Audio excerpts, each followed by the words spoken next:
Assalamualaikum warahmatullahi wabarakatuh. My name is baimina Sangki Manguda from BAIS-3B. So my topic is all about the difference of colonialism, neocolonialism, and post-colonialism.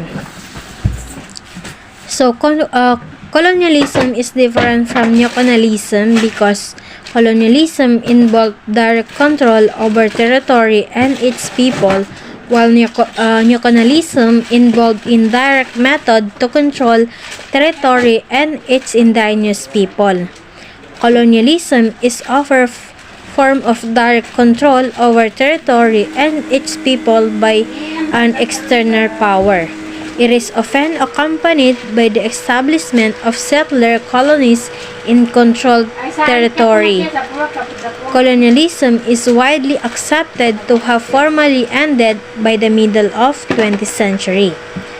Neocolonialism is a form of indirect control in which dominating power uses subtler modes of dominance. These subtle modes include financial aid, multinational business, corporation, and soft power to control another territory, and its people, its polity, and its policy.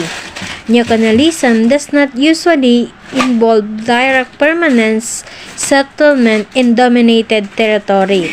It is believed to have begun after the formal end of colonialism in the mid of 20th century, and it is accepted as being prevalent over much of the New World today.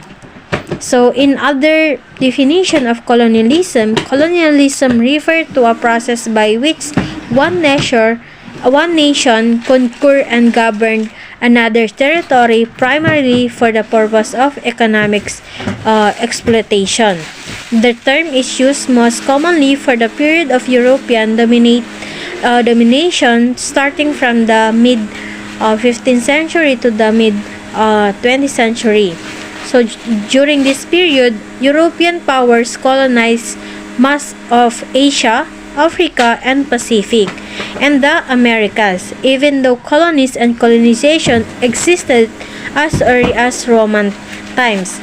The dominating country, power, or entity is called a colonizer, while the subjugated entity is called colony. So, the example of colonialism is the eastern seaboard of North America was colonized by England, and Central America was colonized by Spain, and the Siberia was colonized by Russia. And these are all examples of colonialism.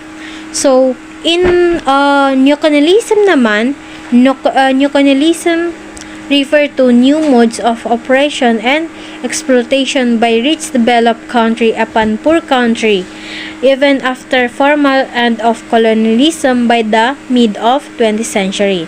In most cases, the former colonized continues to exercise a divisive economic, social, and cultural influence on its erstwhile colony to the extent of severely limiting or, in some cases, even ending the later sovereignty.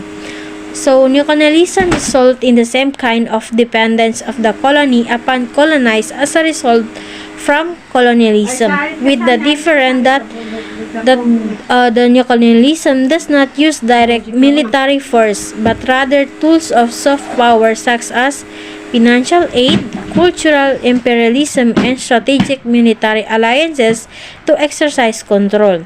The term neocolonialism was coined by the French philosopher Jean-Paul in 1956 and was brought into popular public discourse by Ghanaian leader Kwame Nkrumah. So the example of neocolonialism is is France controlling the France currency used by 22 independent nations. So, not to be confused with post-colonialism.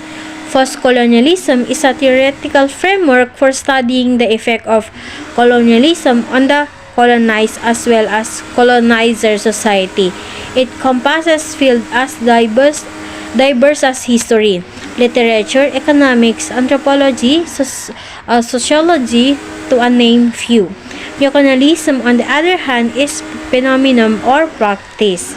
In conclusion, colonialism and neocolonialism are two structures of oppression in which dominating powers subjugate another entity for the purpose of economic exploitation, resulting in a loss of sovereignty for the latter. While colonialism involved direct military subjugation and neocolonialism involved indirect method of exerting control such through multinational corporation, military blocs, or international lending agencies. Colonialism, especially European colonialism from the 15th to 20th century, was often accompanied by the establishment of settler colonies of European. So this is a future that appears to be lacking in neocolonialism.